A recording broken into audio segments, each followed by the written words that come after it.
I want to start by saying I didn't plan any of this. That feels important, because when people hear the story, and I know people hear it, I know it's been shared around, they think I did something heroic or calculated, or that I had some kind of grand plan about humanity and the galaxy and all of that. I didn't. I was hungry. I'd had a terrible week. My project at the Transit Engineering Office had gone sideways because the orbital coupling calibrations kept throwing error codes nobody on my team understood. And I'd worked 14 straight hours across 3 days. And by the time Thursday rolled around, I was sitting in my apartment on the 42nd floor of Pilsen Tower in Chicago's Vertical District, staring at my ceiling and thinking about pizza. That's it. That's where it starts, pizza. Not some grand philosophical decision about human-alien relations, not some brave moral stand. Pizza, a Thursday night, a man who hadn't eaten anything real in about 11 hours, and an order placed through quick orbit delivery. The only delivery service in the Vertical District that still uses mixed-species courier teams because, and I quote their slogan, "Diversity of motion is efficiency of delivery." Which sounds impressive until you realize what it actually means is they hire whoever's desperate enough to work the overnight courier routes through Chicago's upper residential stacks.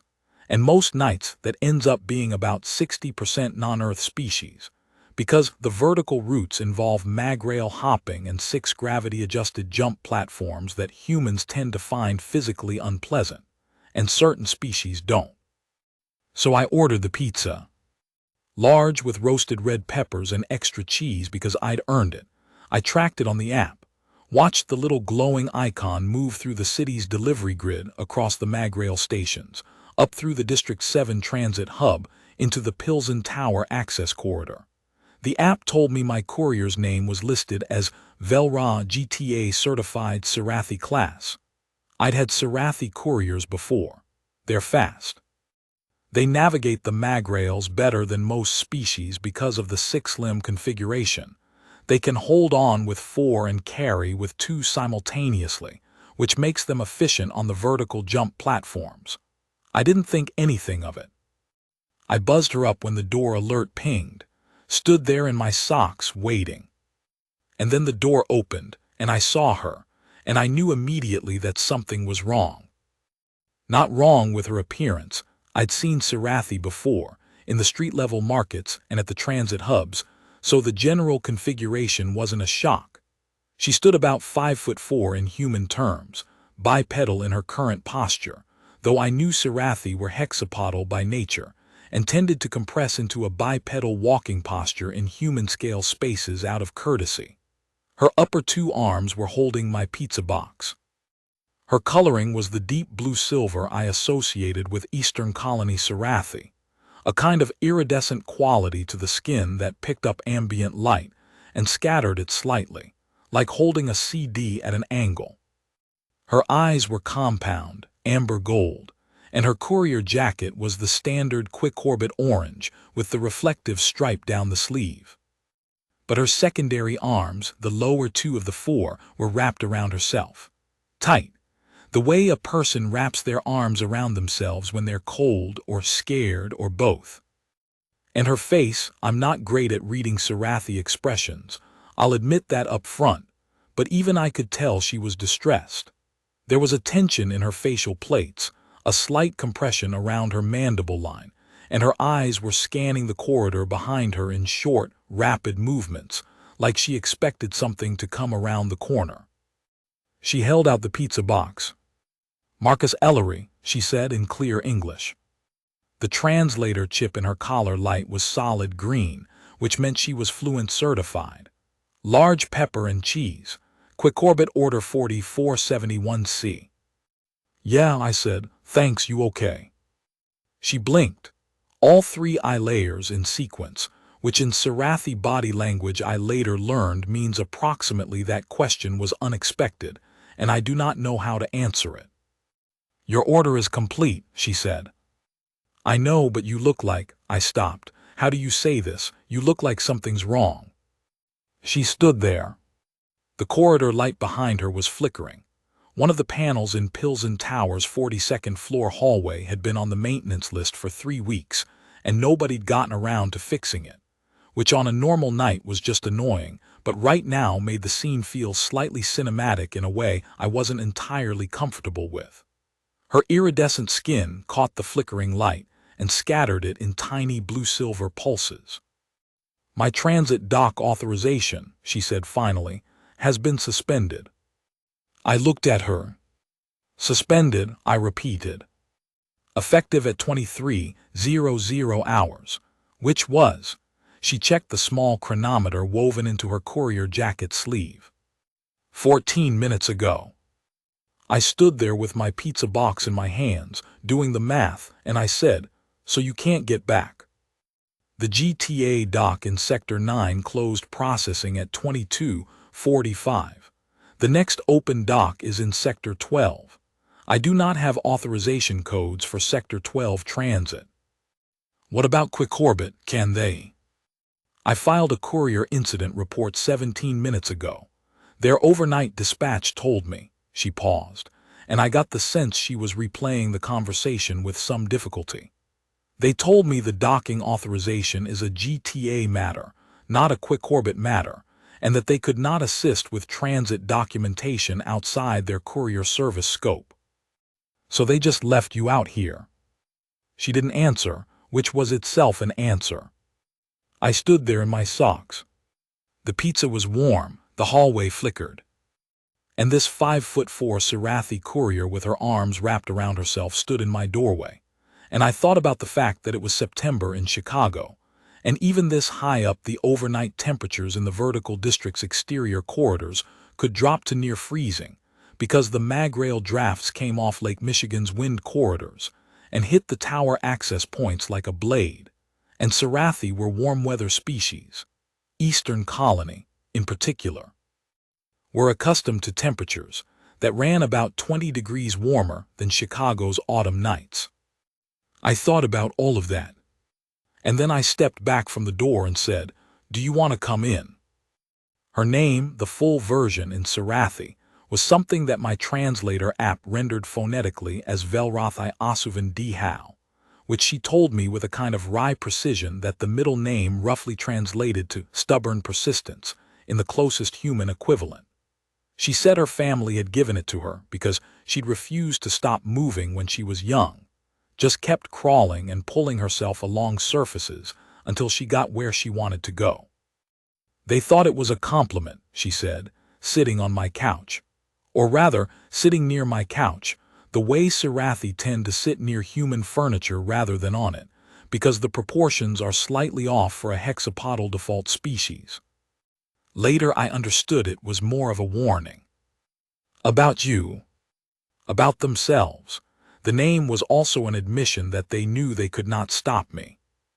I'd put the pizza in the middle of the coffee table and opened it between us. I wasn't sure if Sarathi ate human food. I knew some species couldn't, some could with modifications, and some were completely compatible. So I'd also grabbed a container of what I kept in the back of my refrigerator for situations I'd never actually anticipated but had somehow provisioned for. Which was a commercial brand, Galactic Compatibility, nutrient mix that my building's resident coordinator had recommended all vertical district residents keep on hand, given the mixed species guest traffic in the towers these days. It looked like pale orange powder, and smelled faintly of something I can only describe as the color green. Vel looked at the nutrient mix, then at the pizza, then at me. "I can eat your food," she said, "in limited quantities. The protein and carbohydrate ratios are compatible.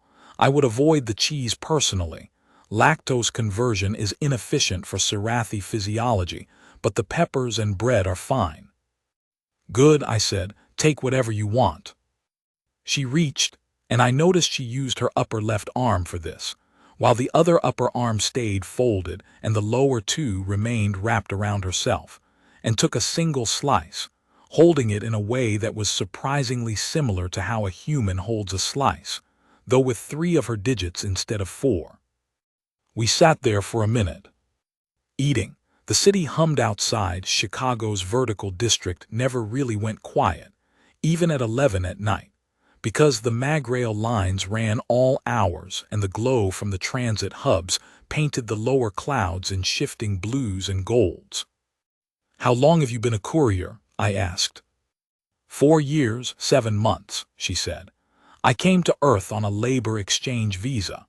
The Sarathi Courier Guild has a transit agreement with Quick-Orbit that covers the vertical residential routes in 7 North American cities." "And you like it, the work?" She considered this seriously. The way I'd come to notice she considered almost everything, with a kind of careful weight, like she was measuring the question before she answered it. "I like moving," she said finally. "The routes are good. The city changes at night. Most of my deliveries go without difficulty." "But not tonight." "Tonight was an administrative failure," she said. "Not the work itself. The GTA updated their authorization protocols at 20:00 hours without advance notice to the courier companies. My doc code was grandfathered under the old system and did not auto-transfer. It is a database error. It will be corrected." "When?" "Tomorrow morning, when the GTA's administrative office opens at 08:00. I did the math. That was 9 hours away. "So where were you going to go?" I asked, "before you knocked on my door?" She was quiet for a moment. "I had filed the incident report," she said. "I was going to wait in the building's exterior service corridor. It is sheltered from the wind." The building's exterior service corridor, which I knew was technically not a heated space. It was the access route for the tower's maintenance drones, a narrow pressurized channel that ran along the outside of the building between floors 38 and 45. Functional, not comfortable, not designed for anyone to spend 9 hours in. "That's a terrible plan," I said. "It was a workable plan," she said, with a very precise kind of dignity. "It was a workable plan," I agreed. "It was also a terrible one." She looked at me. The amber gold of her compound eyes caught the apartment's light in a way that made them seem almost warm, which I hadn't expected. I'd always thought of compound eyes as somehow impenetrable, too many facets to read, but looking at her, I found I could read something in them. Not the specific Sarathi expressions I hadn't yet learned to interpret, but something underneath. Something that was trying very hard to maintain composure. "You did not have to invite me in," she said. "No," I said, "I didn't. Many humans would not have." I didn't know how to answer that, so I didn't. I just handed her another slice of pizza, the one with the most peppers, and got up to make coffee, because it was going to be a long night and I had a lot of questions, and somewhere between the hunger and the tiredness and the flickering hallway light, I'd made a decision that I couldn't entirely explain, but that felt, somewhere down in the place where you make the decisions that actually define you, completely right. Document 1B. Supplementary Testimony, CORRINEADBAYO, Resident Coordinator, Pilsen Tower, Chicago Vertical District. Recorded, Sol date 14, month 9, year 2287. I want to say, for the record, that Marcus Ellery was not the kind of resident who caused trouble. He was the kind of resident who fixed things. If a door panel in the hallway was broken, Marcus was the one who filed the maintenance request and then followed up on it 3 days later because he noticed it still hadn't been done. When we had the magrail interference issue on floors 38 through 45 last spring, Marcus was the one who sat down with the maintenance team and walked them through the coupling calibration problem, because he happened to know how to do that from his work at the transit engineering office. So when I got the alert from the building's entry log that Marcus had admitted a non-resident at 23:14 hours on September 14th, which triggered the overnight guest protocol because it was after the 23:00 sign-in cutoff, I checked the visitor registry and saw the GTA courier identification for Velrathi Asuvan D. Hal, Sarathi classification, courier badge number 4471 CVRD. And I thought, that's a Quick-Orbit courier. Why is a quick orbit courier staying over? So I pulled up the GTA authorization logs, and that's when I saw it. The 20.00 protocol update that had suspended about 47 courier dock authorizations across sectors 7 through 11 without advance warning. The update was a real one. I'd heard about it from the building's Galactic Services coordinator earlier in the evening. The GTA had pushed a new biometric dock code system, and the old authorization numbers hadn't all transferred cleanly. 47 couriers. In a city the size of the Chicago Vertical District, in the middle of the night, with no dock authorization and no open processing center until morning. And from what I could tell, checking the GTA incident log, exactly one of them had been let indoors by a resident. The other 46 were listed in the GTA overnight holding file as awaiting authorization resolution status, managing independently, which is bureaucratic language for, we don't know where they are, and it isn't technically our problem. I sent Marcus a message, just said, I see you've got an extended guest. Building policy requires registration for overnight stays. Can you file a guest form? He filed it 11 minutes later. Had Vel's full identification information, her GTA badge number, her Sarathi Guild registration, everything. Neat and complete, which was very Marcus. At the bottom of the form, in the reason for extended stay field, he'd written, she had nowhere else to go. Document 1C, primary testimony, MARCUSELLERY, continued. I made the couch into a bed, well, as close as I could get. The couch was a standard issue prefab unit from the building's furnishings package, which meant it was designed for one human body type and not much else. But I found a spare thermal blanket from the climate storage cabinet and set it up as a kind of padded surface on the floor next to the couch, which I'd read somewhere was actually closer to the preferred resting position for Sarathi. They tended to sleep in low-to-ground configurations because of the hexapodal resting posture. Vel looked at this arrangement for a moment. Then she said, you researched Sarathi's sleeping preferences. I looked it up on my datapad while I was making coffee, I said. In 11 minutes. I read fast. She made a sound I hadn't heard before, a soft, rapid clicking from somewhere around her throat, rhythmic and light. It took me a moment to recognize it as laughter. The floor configuration is accurate, she said. Thank you. It's not much. It is more than a service corridor, she said. And she said it without any bitterness, just as a precise statement of fact, which somehow made it worse and better at the same time. I went to bed around midnight, after we'd talked for another 40 minutes about nothing in particular. Her delivery routes, my engineering work, the way Chicago looked from the 42nd floor at night when the mag-rail lights were running. She had observations about the city that I'd never considered, partly because she moved through it in 3 dimensions in a way I didn't, hopping the jump platforms and riding the vertical mag-rails, and seeing the city from angles that pedestrian humans rarely accessed. The lake is different from up here, she said at one point, looking out my window at the dark water to the east. From the street level it looks like a flat thing. From the Courier routes at height you see the curvature, small but visible. The earth curves. It does, I said.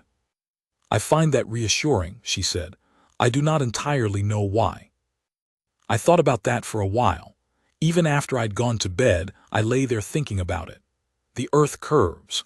I find that reassuring. There was something in that, something about the enormity of a world being visible in a single detail, about finding comfort in scale rather than being frightened by it, that felt like it was telling me something about who she was. I woke up at 6 a.m. to the sound of my coffee machine running. I came out of the bedroom to find Vel standing in my kitchen, all 4 arms occupied simultaneously in a way I found briefly vertiginous, because I just wasn't used to it. Upper 2 arms running the coffee machine and retrieving a mug from the cabinet, lower two arms holding a small diagnostic pad on which she appeared to be reviewing her GTA authorization status. The coffee machine requires a calibration on the third heating element, she said, without turning around. It is running 4 degrees above optimal. This is why your coffee sometimes tastes slightly bitter in the morning. I stared at her. How do you know my coffee tastes bitter in the morning? The heating element output is visible in the machine's operational display.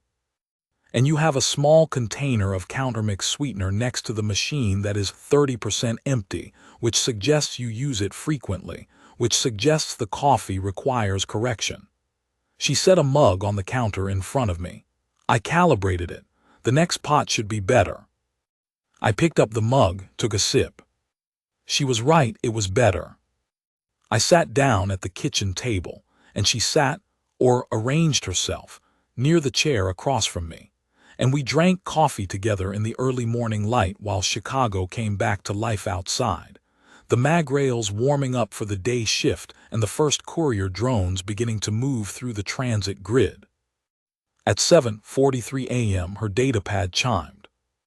She looked at it. Something in her expression shifted, a loosening, I thought. Like a structure under tension that suddenly had the load reduced. Authorization restored, she said. The GTA corrected the database error. My doc code is active. Good, I said, and I meant it. But I also felt, somewhere I wasn't entirely ready to examine, something that resembled disappointment, which surprised me enough that I didn't say anything else for a moment. She stood, folded her lower arms in the crossing pattern I'd noticed she used when she was gathering herself. She reached for her Courier jacket, which she'd hung on the back of the chair, and shrugged into it with that efficient four-armed motion. I need to return to the GTA dock for check-in, she said. My shift begins at 09:00. Right, I said. She stood there for a second, both of us not quite moving. Marcus Ellery, she said. Yeah.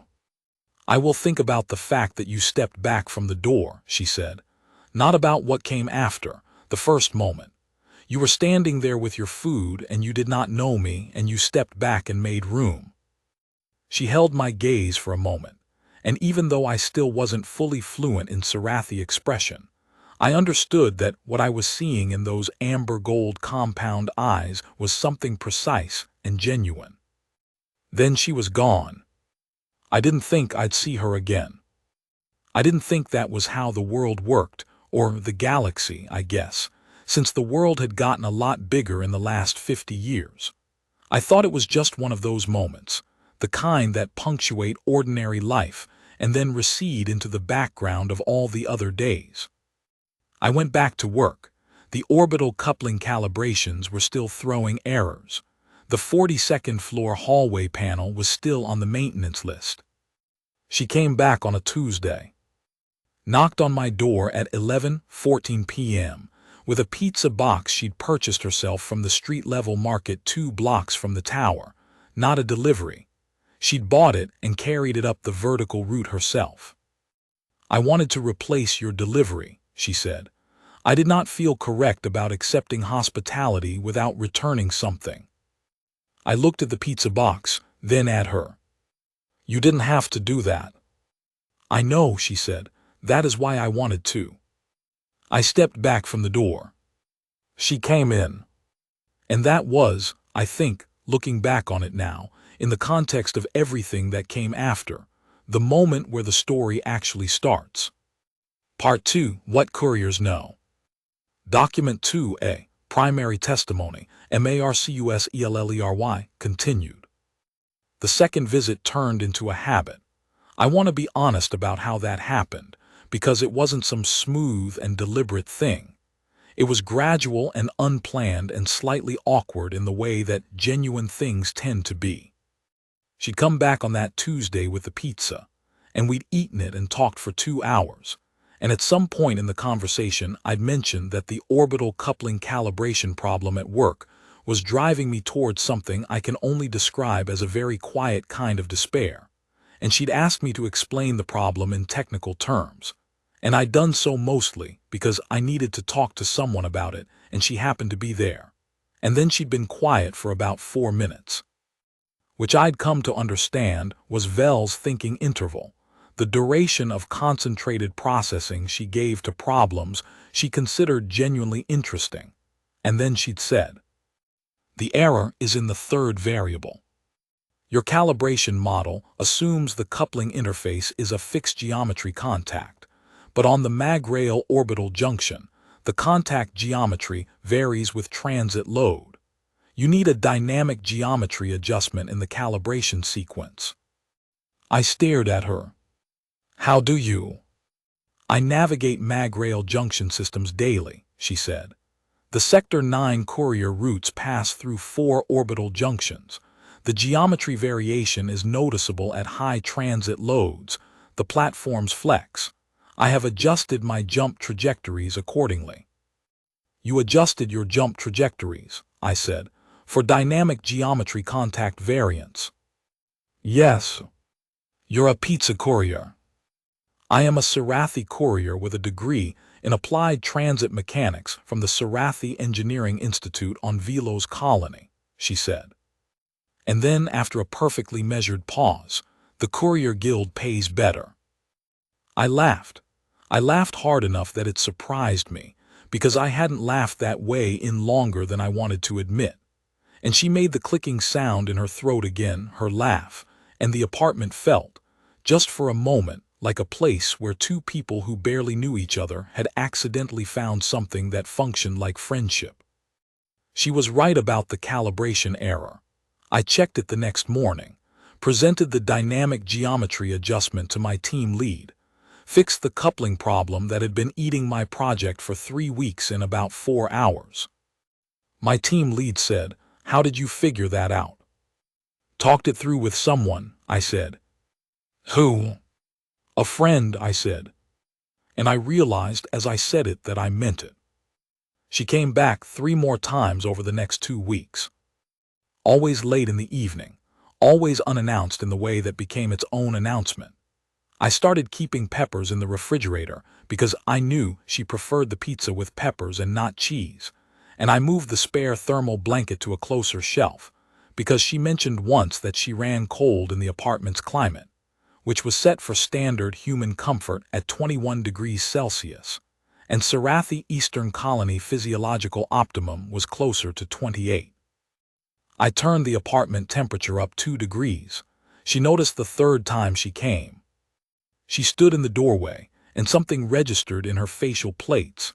A softening in the area around her eyes, a slight parting of her secondary jaw in what I'd learned was a Sarathi equivalent of a smile.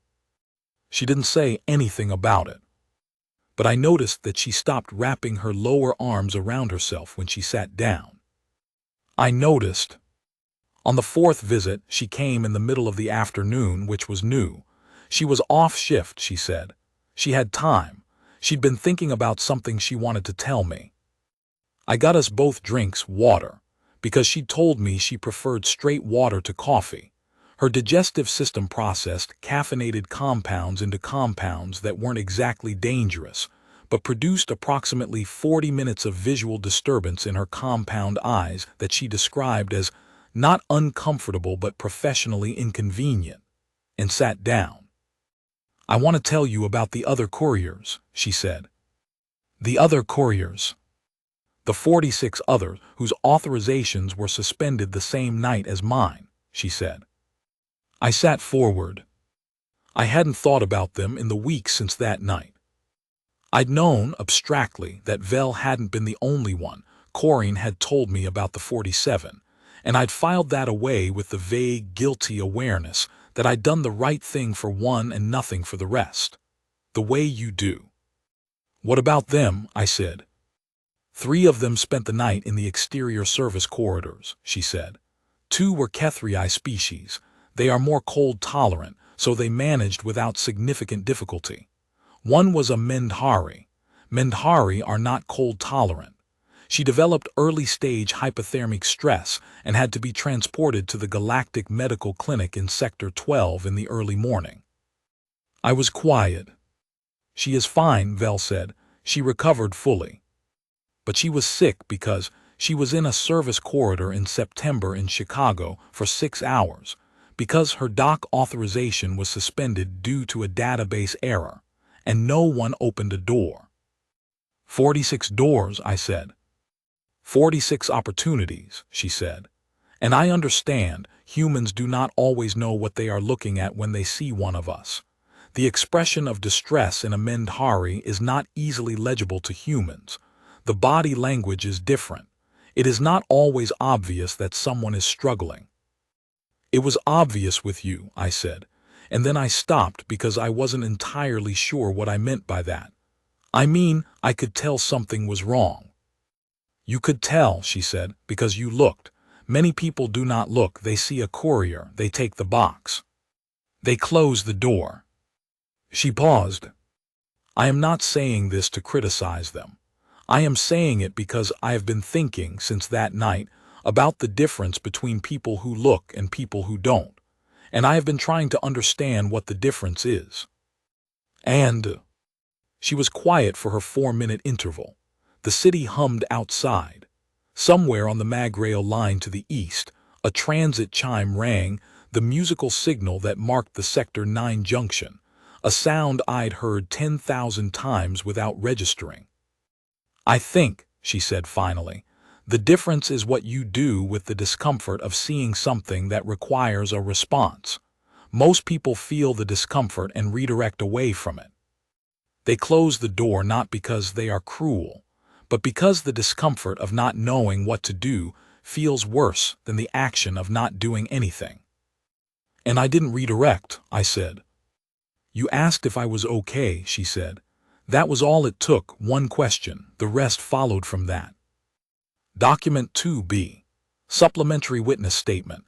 Detective YUSRA NAKAMURA, Chicago Vertical District Civil Integrity Unit. Recorded, Sol date 3 month 10, year 2287. I want to be clear that what brought the Civil Integrity Unit into contact with Marcus Ellery and Velrathai Asuvan D. Howe was not related to any wrongdoing on their part. I need that on record because the way this thing got reported in some of the news feeds made it sound like there was a law enforcement angle, and there wasn't, not against them. The angle was against the GTA. What happened was this. After the September 14th authorization suspension incident, a civil advocacy group, the Galactic Workers Integration Coalition, which represents mixed-species labor in the vertical districts, filed a formal complaint with the Chicago Civil Integrity Unit, alleging that the GTA's failure to provide advance notice of the protocol update and their failure to arrange alternative accommodations for the affected couriers constituted a violation of the Galactic Labor Standards Act of 2271, specifically the provisions under Section 14C, that require employers and transit authorities to ensure safe temporary accommodation for off-shift workers when circumstances outside their control strand them away from designated rest facilities.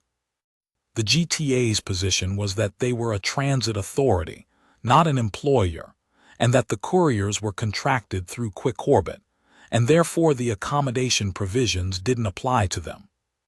Quick Orbit's position was that the docking authorization issue was a GTA matter, not a Quick Orbit matter, which meant, effectively, that a Mendhari courier had ended up in a hospital because a database error had created a responsibility gap that two large organizations were pointing at each other across.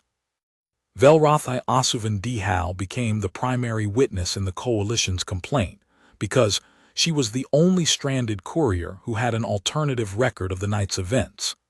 Specifically, an A-Tower guest registration on Marcus Ellery's Pilsen Tower resident file that documented exactly what managing independently had looked like in at least one case. I interviewed her in my office on Sol date 3 of month 10. She came in her courier jacket with her badge displayed, and she sat across from me in the witness chair, and she answered every question I asked with the same precise, measured quality I understand from the transcripts is characteristic of her. What I remember most about that interview, and I've done thousands of them, so I don't say this lightly, is one particular exchange.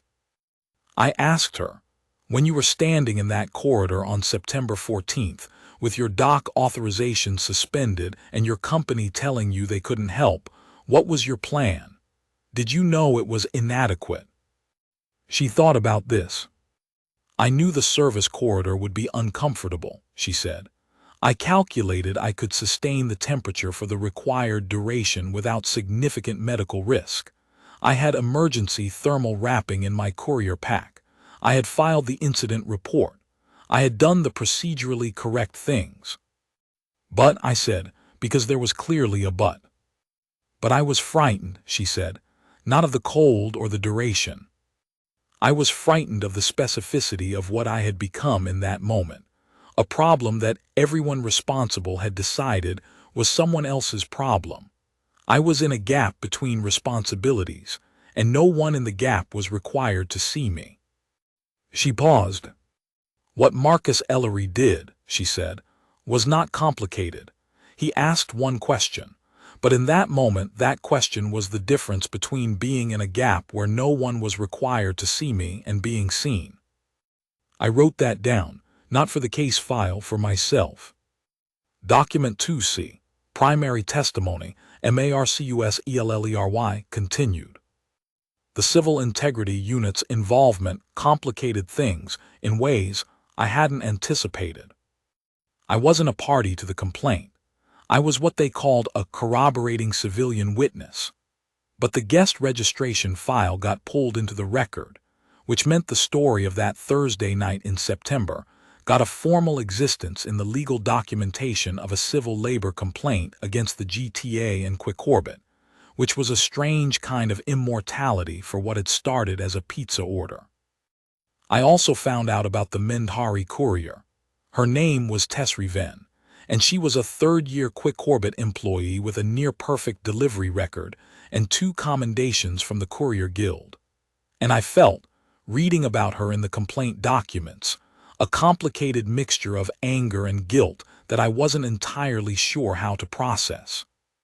Anger at the GTA and Quick-Orbit for building a system that could produce a gap that wide and fill it with bureaucratic pointing.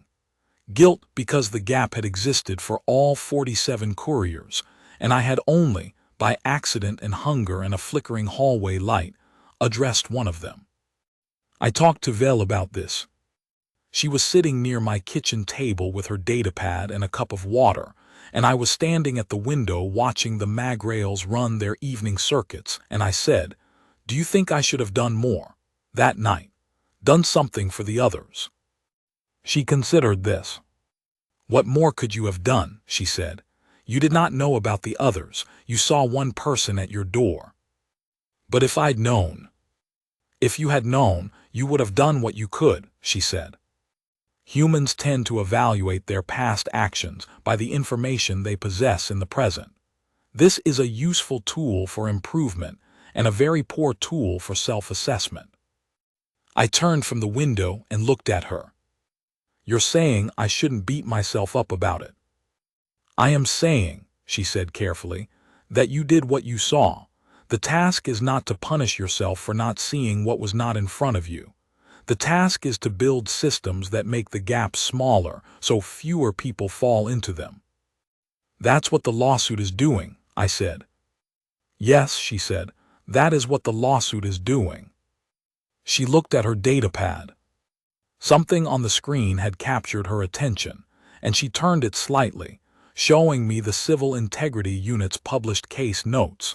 The formal record of Tess Riven's hospitalization, the Advocacy Coalition's complaint, the GTA's response. "Tess Riven has agreed to be named in the complaint," she said. "She wanted me to tell you she sent a message through the Courier Guild network that she does not hold you responsible for what happened to her. She holds the system responsible, but she also wanted you to know," Vel paused, reading. "She wanted you to know that what you did for me matters to her, because it is evidence that the gap is not universal, that someone saw." I stood there with that for a while. The magrail chimed outside. The Sector 9 junction tone, musical and habitual. "Tell her I said thank you," I said finally, "and that I hope she's doing better." "I will," Vel said. She looked back at her datapad. Then she said, without looking up, "I would like to stay for dinner if that is acceptable." "I was going to order pizza," I said. She made the clicking laugh. "Then yes," she said. "I will stay." Part 3. The Confrontation on the Platform. Document 3A. Primary Testimony, MARCUSELLERY, continued. Note: the following section covers events of Sol date 22, month 10, year 2287. These events are additionally documented in GTA Security Log 4471C, Chicago Sector 9 Transit Hub, and in the formal complaint addendum filed by the Galactic Workers Integration Coalition on Sol date 28, month 10, year 2287.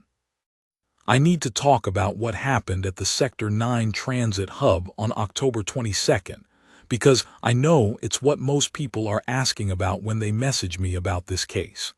It's the part that got the most attention. It's the part that ended up in the newsfeed clips and the Reddit threads and the HFY forums, which, I'll be honest, I have complicated feelings about, because what I was doing in that moment was not thinking about humanity or legacy or making some kind of statement. I was angry, and being angry and being right aren't always the same thing, but sometimes they overlap, and that day they overlapped hard. Here's what happened. The Galactic Workers Integration Coalition's complaint had reached a preliminary hearing stage, which meant the GTA had been formally notified and was required to respond. Their response, which had been filed 3 days prior, included a section that I can only describe as a legal attempt to imply that the couriers who had been stranded on September 14th had contributed to their own situation by failing to file the appropriate authorization update forms in advance of the protocol change. The authorization update forms that had not been distributed to the courier companies. The update that had been implemented without advance notice. The forms that did not exist until the new protocol was active, which was after the couriers were already on their routes. This was the kind of argument that could only survive inside a very expensive legal brief that assumed no one would check the timestamps.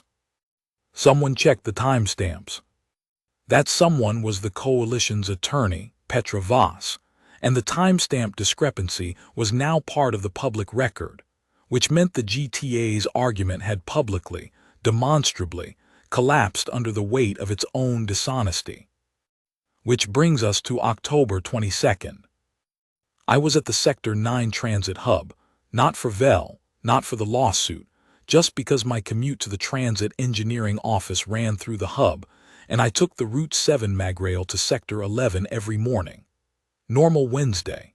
I had my engineering bag and a coffee from the ground floor shop, and I was running about 3 minutes early for the train, which for me is practically a luxury.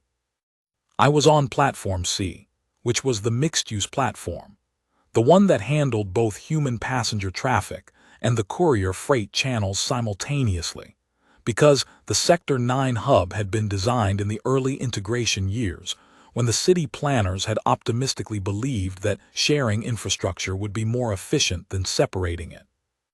The optimism was partially correct, and the efficiency was partially real, but what it mostly created was a platform that was perpetually slightly too crowded, and in which the courier freight channel, the designated section where couriers received their dock authorizations and loaded their Magrail delivery crates, was visible to and technically accessible from the main passenger concourse. I was on the passenger side, coffee in hand, watching the train times on the overhead display, and on the courier freight channel side, about 15 meters away, I saw Vel. She was there for her morning authorization check-in. The GTA had implemented a new daily check-in procedure in response to the coalition's complaint, which was presented as a security enhancement, but which most people in the know understood was actually the GTA asserting procedural control to establish precedent for their case defense. The couriers now had to physically present their dock authorization badges at the freight channel desk every morning before beginning their routes. Vel was at the desk, her badge was on the scanner, and the GTA compliance officer behind the desk, a man in the gray and silver GTA enforcement uniform, with the silver rank strip of a senior compliance authority on his shoulder, was talking to her in a way that I could see, from across the platform, was wrong. I couldn't hear the words from where I stood, but I could read the posture. He was leaning forward over the desk in a way that closed the space between them, and his hand was on the scanner in a way that suggested he was not returning her badge.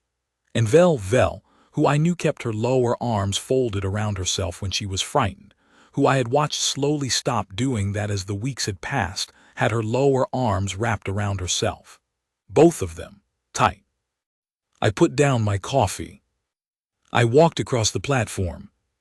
There's a line between the passenger concourse and the courier freight channel, a yellow safety border with GTA signage that says, in 4 languages including 2 non-Earth ones, that the freight channel is authorized personnel only. I stepped over it. The compliance officer looked up when he heard me coming. He had the kind of face that was accustomed to authority, not mean, exactly, but settled into the confidence of someone who had never expected to be questioned in his professional environment. "Sir," he said, "this is a restricted zone, passenger." "What's the problem with her authorization?" I said. He blinked. "Excuse me." "Her badge, you're holding her badge." "What's the problem?" "Sir, I am going to ask you to return to the passenger." "I work for the Transit Engineering Office," I said, which was true.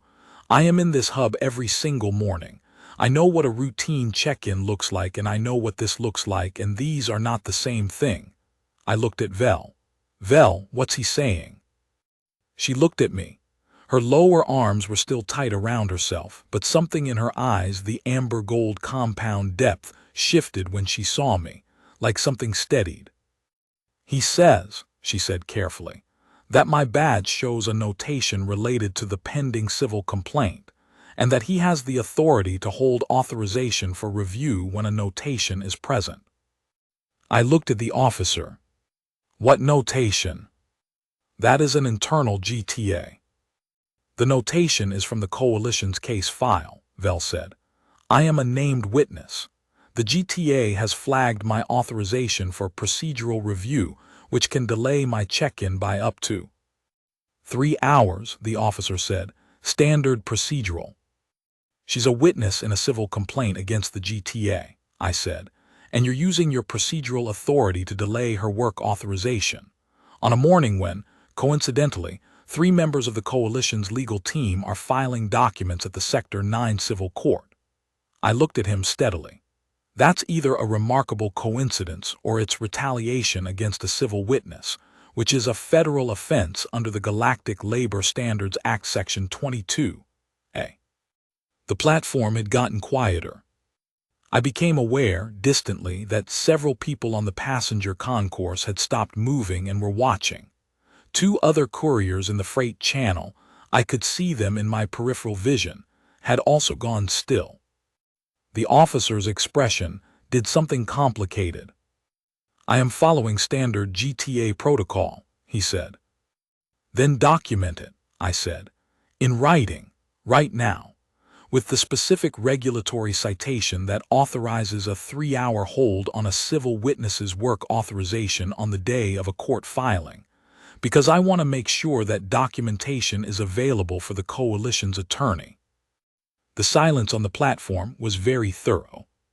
He held my gaze for about 4 seconds, then he looked down at the scanner. He lifted the badge. He processed the check-in. The scanner beeped green. He handed the badge back to Vel without looking at her. "Authorization confirmed," he said. "Have a good shift." Vel took the badge. She looked at it for a moment, then she looked at me. She didn't say anything, but she did something I hadn't seen before. She raised her upper right arm, the one she typically used for her most deliberate gestures, and she touched the back of my hand. Just briefly. The contact was light. her skin cool and slightly iridescent in the platform's overhead lights, and the touch lasted maybe 2 seconds. In Sarathi body language, I later read, an upper limb contact initiated with the right arm is what their culture uses to express "I witness you." It's the formal acknowledgement that one person has seen another person act, truly act, in a meaningful moment, and has registered it. I didn't know that at the time, but I felt it anyway.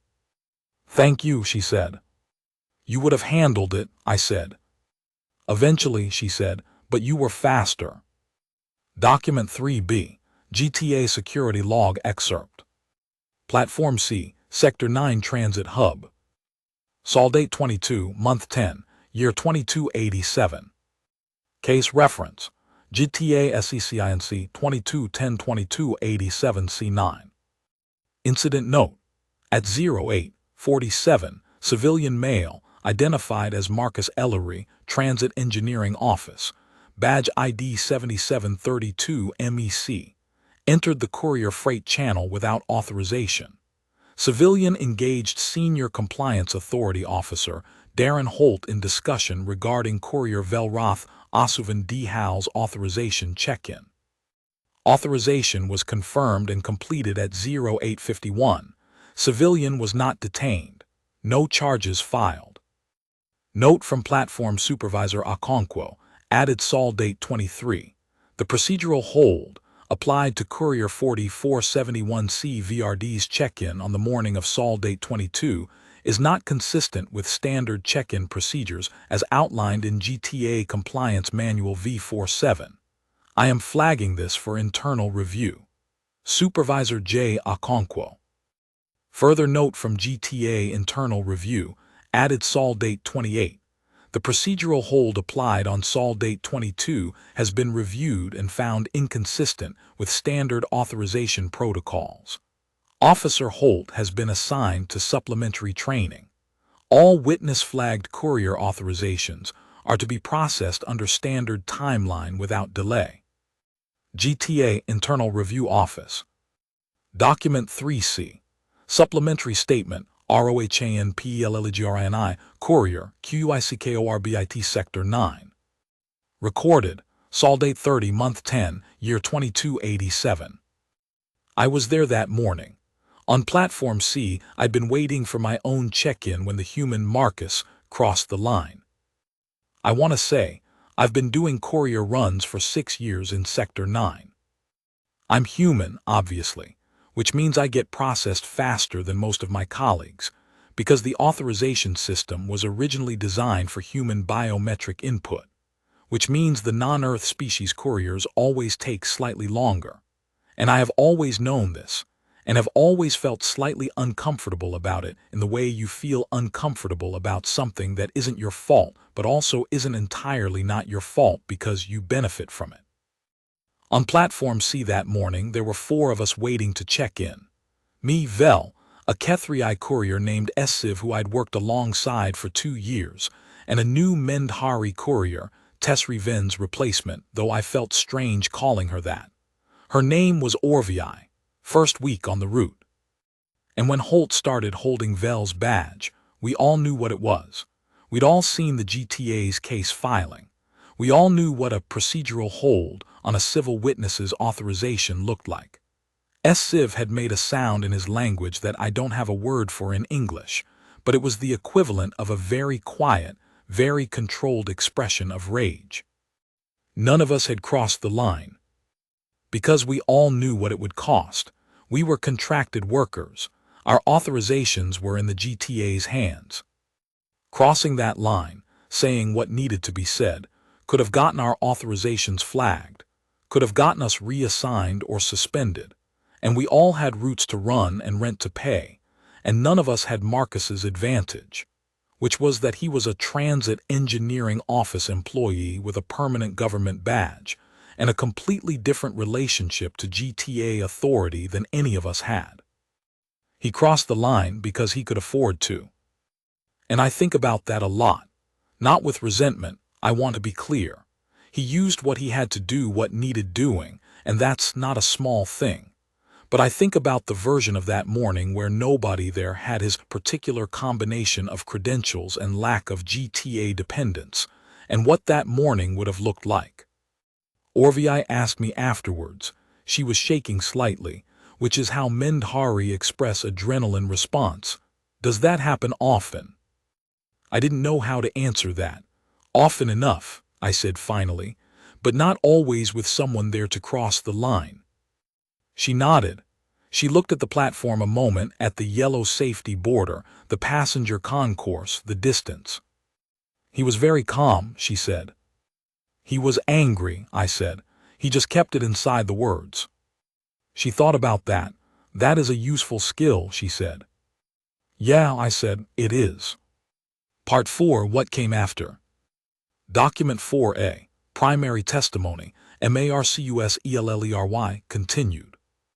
The coalition's case settled in December. I know that sounds abrupt, and in the telling it is. The actual process was 4 months of hearings and filings and counterfilings and meetings I wasn't part of, reported to me in fragments by Vel when she came over in the evenings and wanted to talk through what had happened that week. But the settlement is the part that mattered, so here it is. The GTA and Quick Orbit jointly agreed to implement what became known in the Galactic Labor coverage as the Emergency Accommodation Clause, a mandatory provision requiring that any transit authority or courier company operating in a Galactic Labor Standards jurisdiction must have a 24-hour emergency accommodation protocol for workers stranded by administrative failures. This meant actual hotel vouchers, actual emergency contact numbers, actual designated shelter facilities in every sector, not manage independently, actual support. The Mendhari Courier, Tesri Ven, received a settlement that I'm not at liberty to disclose the specifics of, but which I know from Vel was enough that Tesri Ven sent Vel a message that simply said, "Now I can breathe." Vel told me about that message on a Thursday night in December, sitting in my kitchen with a cup of water while snow fell outside, real snow, the kind that came off Lake Michigan in December, and coated the vertical district's towers in white that the mag-rail lights turned blue and gold. And she said, "Now I can breathe." In the quiet way she said things that mattered. I didn't say anything. I just listened. After a moment she said, "I have been offered a position." "A courier position?" "No," she said. "The Sarathi Guild has been asked to provide a technical consultant to the Chicago Civil Integrity Unit's new Galactic Labor Standards Compliance Review Office. They are establishing a team to audit transit authority protocols across the vertical districts. They asked for someone with transit mechanics expertise." She paused. "And someone with knowledge of the existing courier system's failure points." "And they asked you," I said. "They asked me," she said. I looked at her. The snow light from outside made the apartment softer than usual, and her iridescent skin caught the blue-white of it and scattered it in tiny constellations across the walls, the way it had caught the flickering hallway light that first night, the night she'd stood in my doorway with her arms around herself. "That's a good job," I said. "It is a good job," she said. "It is also," she paused, "it would require extended Earth residency, a visa reclassification. The Sarathi Guild would sponsor it, but the process takes 3 months and I would need a registered Earth residence address during the processing period." She said this precisely, carefully, in the way she said everything that mattered. I looked at her for a long moment. "Vel," I said. "Yes." "Are you asking if you can stay here while your visa processes?" She considered this. "I am presenting a situation," she said, "and waiting to see what you do with it."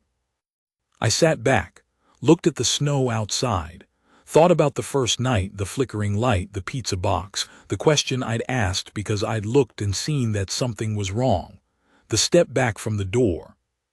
I thought about how the smallest decisions are sometimes the ones that turn out to have been the largest.